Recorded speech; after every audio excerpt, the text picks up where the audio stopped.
Assalamualaikum warahmatullahi wabarakatuh. Salam sejahtera untuk kita semua. Yang saya hormati, Ibu dosen pengampu mata kuliah pengantar bisnis, serta teman-teman sekalian yang saya banggakan. Perkenalkan, saya Nindi Dewi Lestari, mahasiswa semester 2 Prodi Manajemen PJJ S1 Universitas Siber Asia dengan NIM 25020101017. Hari ini saya akan mempresentasikan proposal bisnis saya yang berjudul Malang Heritage, ekspor produk fungsional kering dari Malang ke Asia Pasifik. Sebelum saya mulai, saya akan menyampaikan bahwa ini adalah bagian dari tugas ujian akhir semester saya. Saat ini saya bekerja di Hong Kong, dan dari sanalah saya melihat peluang besar untuk membawa produk unggulan Indonesia ke pasar internasional. Saya percaya Indonesia memiliki kekayaan alam yang sangat luar biasa dan sudah saatnya kita bangga serta mampu bersaing di kancah global. Mari kita mulai presentasi hari ini. Pada presentasi kali ini, saya akan membahas 6 poin penting yang akan saya sampaikan secara mendalam. Yang pertama, konsep bisnis dan keunggulan produk saya.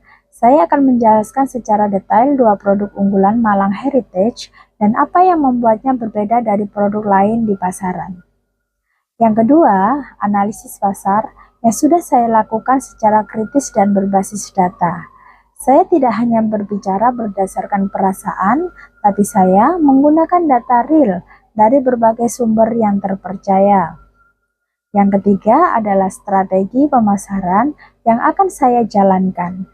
Bagaimana saya menjangkau konsumen yang berada di Hong Kong, Singapura, dan Malaysia. Yang keempat, model operasional remote yang memungkinkan saya mengelola bisnis dari Hong Kong. Ini adalah salah satu keunikan bisnis saya karena saya berada di 2 negara sekaligus. Yang kelima, proyeksi keuangan yang menunjukkan kelayakan bisnis ini. Saya akan tunjukkan angka-angka yang sudah saya hitung dengan cermat. Yang terakhir adalah risiko yang saya identifikasi serta rencana pengembangan bisnis ke depannya. Karena bisnis yang baik adalah bisnis yang siap menghadapi tantangan. Saya akan menjelaskan setiap bagian secara ringkas namun mendalam. Dan di akhir presentasi, saya siap menerima pertanyaan dari Bapak Ibu dosen dan rekan-rekan sekalian. Mari kita lanjutkan untuk presentasi selanjutnya. Baik, mari kita mulai dari konsep bisnisnya. Malang Heritage adalah brand yang memproduksi produk kesehatan fungsional kering dengan 2 lini produk unggulan. Produk yang pertama adalah Malang Infused Dried Apple atau kita sebut apel jahe kayu manis. Ini adalah apel mana lagi grade B dari Malang yang punya cacat kulit, tapi nutrisinya sama dengan grade A. Kami menginfusnya dengan jahe merah dan kayu manis, lalu dikeringkan dengan teknologi freeze dry. Tanpa gula tambahan, dikemas dalam pouch 100 gram. Harga jualnya adalah Rp85.000 per pouch. Produk yang kedua adalah Malang Herbal Instant Powder atau jamu merah cengkeh. Ini adalah campuran jahe merah, temulawak, kunyit, dan cengkeh khas Malang. Tanpa gula, tinggal seduh dengan air panas atau air dingin. Dikemas dalam tub berisi 10 saset, harga Rp45.000 per tub. Target pasar kami adalah Hong Kong, Singapura, dan Malaysia melalui kanal online seperti HKTV Mall dan Shopee, serta toko offline halal. Yang membuat bisnis ini unik adalah model remote manufacturing. Saya sebagai CEO berada di Hong Kong, sementara tim operasional saya yang berada di Malang. Saya bolak-balik setiap 2 bulan sekali untuk audit dan koordinasi. Ini memungkinkan saya mengontrol kualitas dari jarak jauh dengan biaya yang efisien. Lalu, apa yang membuat produk ini istimewa dan bisa bersaing? Yang pertama adalah bahan baku kami berkualitas tinggi. Berdasarkan uji laboratorium Universitas Brawijaya pada tahun 2024, apel mana lagi Malang memiliki kadar antioksidan 2 kali lipat dibandingkan apel biasa. Jahe merah Malang juga mengandung ginger roll 7% lebih tinggi dari jahe gajah. Ini adalah keunggulan alamiah yang tidak bisa tiru oleh produk dari daerah lain. Yang kedua, kami menggunakan teknologi freeze dry yang mampu mempertahankan 95% nutrisi dan antioksidan, berbeda dengan oven drying yang hanya 60%. Ini bekerja sama dengan UPT Lab Universitas Brawijaya. Teknologi ini membuat produk kami rehidrasi cepat dan teksturnya sangat renyah. Yang ketiga adalah dari sisi harga, kami sangat kompetitif. Produk infused dried apple dari Amerika dijual di Hong Kong dengan harga $80 Hong Kong untuk 50 gram. Sedangkan produk kami adalah 42 Hong Kong dollar untuk 100 gram. Yang artinya 4 kali lebih murah per gram dengan kualitas yang tidak kalah. Yang keempat, kami punya fitur blockchain traceability.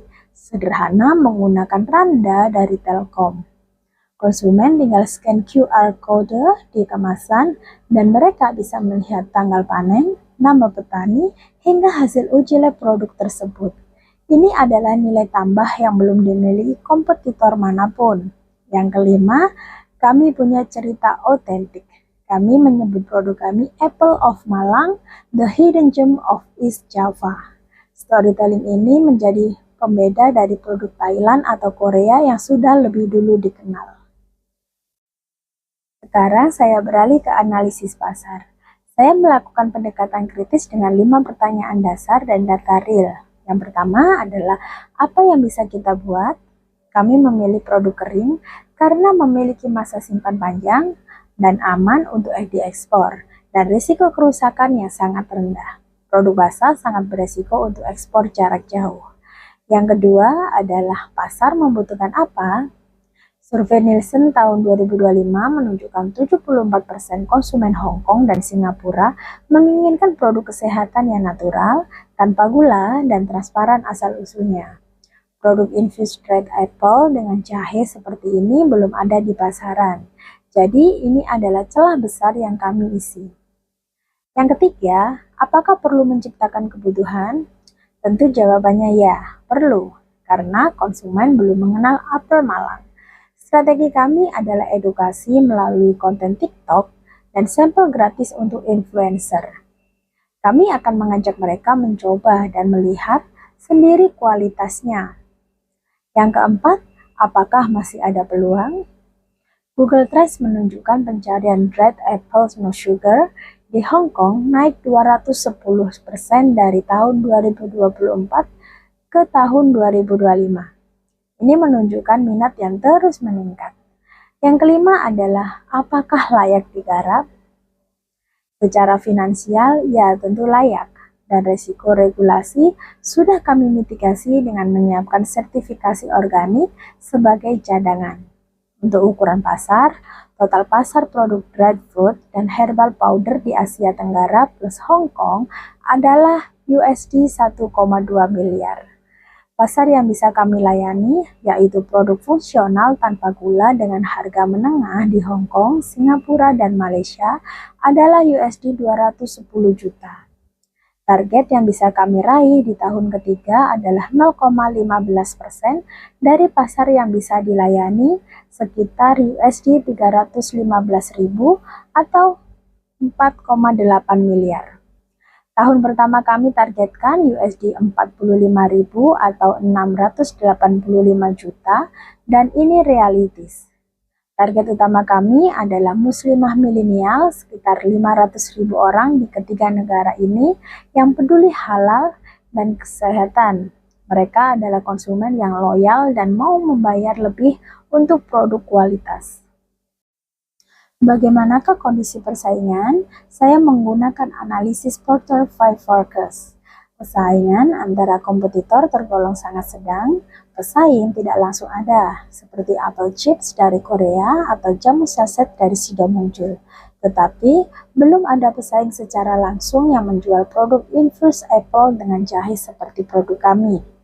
Ini posisi yang menguntungkan untuk kami. Ancaman pendatang baru sangat tinggi, karena produk sejenis relatif mudah ditiru. Namun, teknologi freeze dry menjadi hambatan masuk, karena investasinya cukup mahal. Kami menyewa mesin, jadi lebih fleksibel dan tidak terbebani biaya investasi besar di awal. Daya tawar pembeli tinggi, karena ini adalah pasar pembeli. Strategi kami adalah membangun loyalitas dengan program subscription dan kualitas yang unggul. Jika konsumen sudah percaya, maka mereka akan kembali membeli produk kami. Daya tawar pemasok sangat rendah, karena ada lebih dari 5.000 petani apel dan jahe di Malang. Kami juga bisa memilih pemasok dengan harga yang terbaik. Ancaman produk substitusi tinggi seperti vitamin tablet atau infused water. Kami mengedukasi bahwa produk kami adalah whole food yang lebih alami dan memiliki manfaat sinergis dari kombinasi bahan-bahannya. Untuk analisis SWOT, kekuatan kami adalah produk unik, bahan baku berkualitas, model operasi biaya rendah, dan posisi saya di Hong Kong yang memahami regulasi dan tren. Kelemahan kami adalah merek baru, ketergantungan pada mesin sewa, tim kecil, dan modal terbatas untuk iklan massal. Peluang kami adalah tren kesehatan pasca pandemi, dukungan pemerintah untuk ekspor halal, dan belum ada kompetitor dengan blockchain. Ancaman kami adalah regulasi bea cukai yang bisa berubah, fluktuasi harga bahan baku, pesaing pasar seperti SIDO muncul yang bisa masuk dengan harga murah, dan gangguan internet di Malang. Strategi kami memanfaatkan keunikan produk untuk edukasi pasar, menggunakan produk pemerintah untuk subsidi, serta membangun kontrak jangka panjang dengan petani, dan menyiapkan cadangan untuk segala kemungkinannya. Untuk pemasaran, saya menggunakan strategi 4P, yaitu Product, Price, Place, dan Promotion. Yang pertama adalah produk. Kami memulai dengan 2 SKU. Ada rencana menambahkan sampler pak seharga 50.000 untuk uji pasar. Di tahun kedua, kami akan menambahkan infused red mangga untuk pasar vegetarian dan herbal powder sambiloto dengan madu.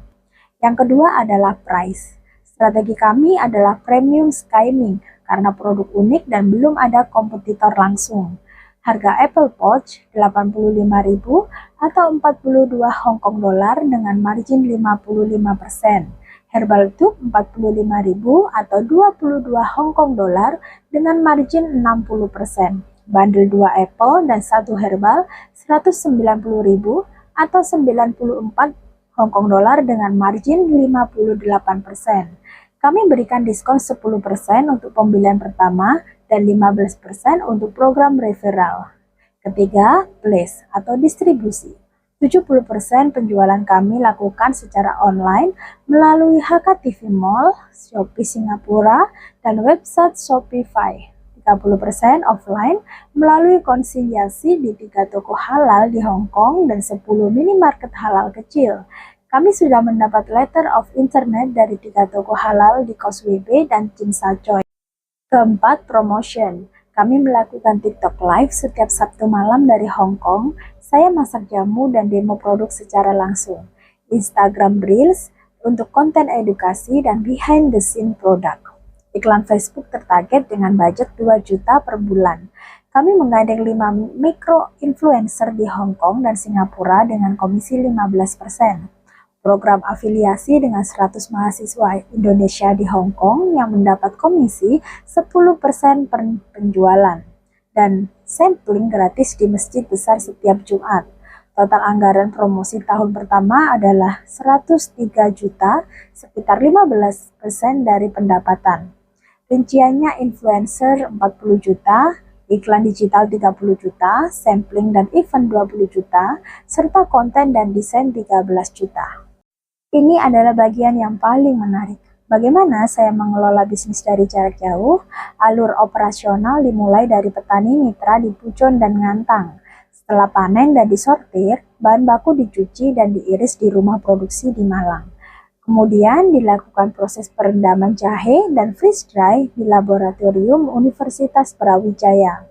Setelah dikemas dan diberi label, produk dikirim via truk ke Jakarta, lalu diekspor via laut selama 20 hari ke Hong Kong. Setelah clearance bea cukai, produk disimpan di gudang self-storage di Tsim Sha Tsui. Dan terakhir dikirim ke konsumen menggunakan Lalamove atau SF Express. Sistem monitoring saya lakukan secara online dengan berbagai alat. Penerimaan bahan baku menggunakan foto berskala warna via WhatsApp. Suhu freeze dry dipantau dengan sensor UV stack secara real time dan alarm akan berbunyi jika suhu di bawah minus 35 derajat Celcius. Pengemasan dicatat di Google Sheet setiap 100 pouch. CCTV UV memantau kebersihan ruang produksi. Bisa saya akses kapan saja dari Hong Kong. Stok gudang di Hong Kong pun dilacak dengan RFID tags dan update manual dari partner. Setiap pagi saya video call 15 menit dengan tim di Malang via WhatsApp. Laporan harian dikirim via Google Form. Jika ada anomali seperti suhu freezer naik atau timbangan error, tim wajib lapor dalam waktu 1 jam. Jadwal bolak-balik saya lakukan 5 kali dalam setahun, setiap 2 bulan sekali. Saya menggunakan cuti kerja 8 hari ditambah akhir pekan. Tiket PP Hong Kong Surabaya rata-rata adalah 2,8 juta. Total anggaran perjalanan setahun 14 juta. Untuk kontingensi, jika freeze dry rusak, kami bekerja sama dengan 2 lab alternatif di Polynema dan Universitas Brawijaya dengan biaya tambahan 30%. Jika internet di Malang terganggu, keponakan saya punya akses data 4G Telkomsel dan saya sendiri menerima laporan via SMS. Dan jika Ibu Parmining sakit, keponakan saya sudah dilatih penuh dan ada pekerja paruh waktu cadangan untuk membantunya. Sekarang ke bagian keuangan. Saya menggunakan skenario moderat karena paling realistis untuk brand baru dengan budget yang terbatas. Di tahun pertama, pendapatan yang saya targetkan adalah 685 juta dengan laba kotor 420 juta dan laba bersih 141 juta. Di tahun kedua, pendapatan naik menjadi 1,42 miliar dengan laba kotor 910 juta dan laba bersih 516 juta. Di tahun ketiga, pendapatan mencapai 2,55 miliar dengan laba kotor 1,63 miliar dan laba bersih 1,98 miliar. Biaya tetap per bulan adalah 11,5 juta. Rinciannya adalah sewa rumah produksi 2 juta, listrik dan air 1 juta, gaji ibu dan keponakan 4 juta, internet 500.000, subscription software 1 juta, dan sewa gudang di Hong Kong 3 juta. Biaya pemasaran di bulan pertama 15 juta. Selanjutnya 15% dari pendapatan di tahun pertama turun jadi 12% di tahun kedua dan 10% di tahun ketiga. BEP atau titik impas tercapai di bulan ke-10 dengan 3.555 unit kombinasi. BEP per produk untuk apel adalah 1.332 pouch dan untuk herbal adalah 2.070 tube. Investasi awal yang dibutuhkan 120 juta. Rinciannya renovasi ruang produksi 15 juta, sewa mesin freeze dry, DP 6 bulan 30 juta, peralatan produksi 12 juta, stok awal bahan baku 25 juta, sertifikasi halal dan PIRT 12 juta, website dan domain 5 juta, legalitas NIB dan APP 6 juta, serta dana darurat 3 bulan 15 juta. Sumber dana berasal dari tabungan pribadi saya 80 juta dan KUR BRI 40 juta dengan bunga 6% per tahun. Tenor 3 tahun, angsuran 1,22 juta per bulan. Untuk mengukur kelayakan investasi, saya menggunakan metode MPV dan IRR. NPV dengan discount rate 12% menghasilkan 1,23 miliar, dan ini positif. Artinya investasi ini layak secara finansial. IRR yang saya hitung mencapai 41%, jauh di atas biaya modal 12%. Ini menunjukkan tingkat pengembalian yang sangat baik. Payback period atau waktu kembali modal adalah 4,2 bulan. Ini sangat cepat untuk bisnis UMKM. ROI di tahun ketiga mencapai 7,4 kali lipat dari modal awal. Artinya setiap Rp1 yang diinvestasikan menghasilkan 7,4 dalam 3 tahun. Arus kas di tahun pertama mencapai 108 juta, di tahun kedua 380 juta, dan di tahun ketiga 810 juta. Saldo akhir tahun pertama adalah 120 juta, cukup untuk modal kerja tahun kedua tanpa tambahan pinjaman. Dengan semua metrik ini, saya menyimpulkan bahwa Malang Heritage adalah bisnis yang sangat layak untuk dijalankan. Saya juga mengidentifikasi resiko dan sudah menyiapkan mitigasi. Yang pertama, resiko regulasi Bea Cukai Hong Kong yang mewajibkan sertifikasi tambahan. Probabilitasnya sedang dengan dampak yang sedang. Mitigasi saya adalah mengajukan sertifikasi organik ke HATI sejak tahun pertama, dan sementara menggunakan klaim natural farming tanpa label organik. Yang kedua adalah resiko fluktuasi harga jahe dan apel akibat gagal panen. Probabilitasnya tinggi dengan dampak sedang. Saya mengatasinya dengan kontrak harga tetap 6 bulan dengan 3 petani yang berbeda dan stok penyangga 2 bulan. Yang ketiga adalah risiko mesin freeze dry rusak lebih dari 1 minggu. Probabilitasnya rendah tapi dampaknya tinggi. Saya sudah menyiapkan backup di lab Polinema dan Universitas Brawijaya dengan MOU biaya tambahan 30% dari dana darurat. Yang keempat adalah risiko gangguan internet di Malang.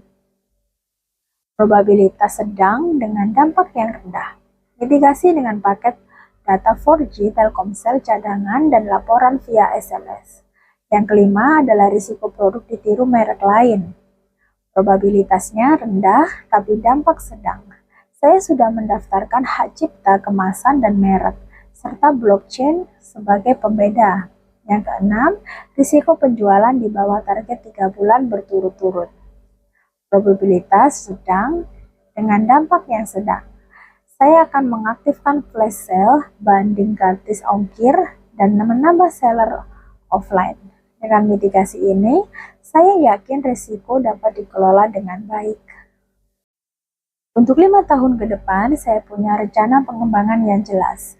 Tujuan smart saya yang pertama di tahun 2026 adalah ekspor 11.000 unit ke Hong Kong dan Singapura dengan repeat order rate 40%. Tujuan kedua di tahun 2027 adalah mendapatkan distributor resmi di Malaysia dan Brunei.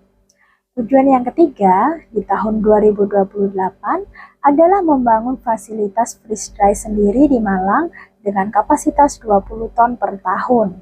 Di tahun keempat dan tahun kelima, saya akan investasi mesin freeze dry skala industri seharga 2 miliar, dibiayai dari retained earning 1 miliar dan pinjaman bank 1 miliar. Saya akan menambah lini produk seperti infus mangga, infus pisang, herbal powder, varian sambiloto, dan ginseng Jawa. Tim akan berkembang menjadi 15 orang dengan tambahan manajer operasi, staf QC, dan 2 staf marketing ekspor.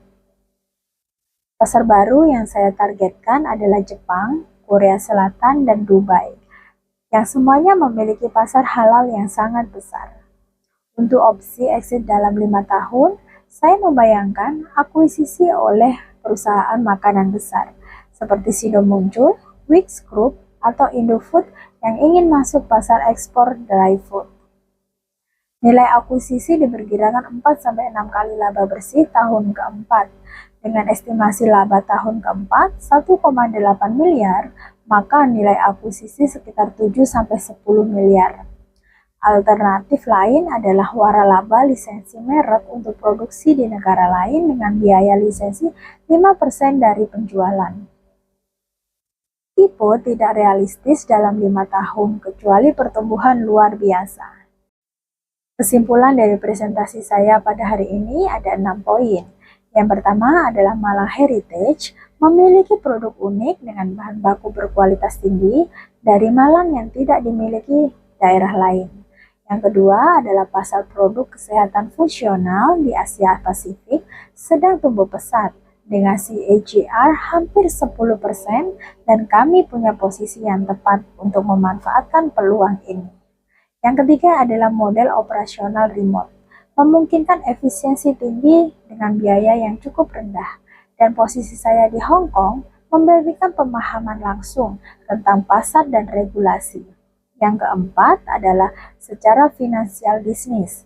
Ini sangat layak dengan NPV positif 1,23 miliar dan IRR 41% dan payback period hanya 4,2 bulan. Yang kelima, risiko sudah teridentifikasi dan memiliki mitigasi yang jelas dan terukur. Yang keenam, rencana pengembangan 5 tahun ke depan sudah matang dengan opsi exit yang sudah jelas dan realistis. Saya ingin mengajak semua pihak untuk mendukung dan menjadi bagian dari perjalanan Malang Heritage. Ini bukan sekedar proposal bisnis, tapi ini adalah proyek nyata yang akan membawa nama baik Indonesia di kancah internasional. Sekian presentasi dari saya ucapkan terima kasih atas perhatian dari dosen dan teman-teman sekalian. Saya Nindi Dewi Lestari, kurang lebihnya mohon maaf. Wassalamualaikum warahmatullahi wabarakatuh.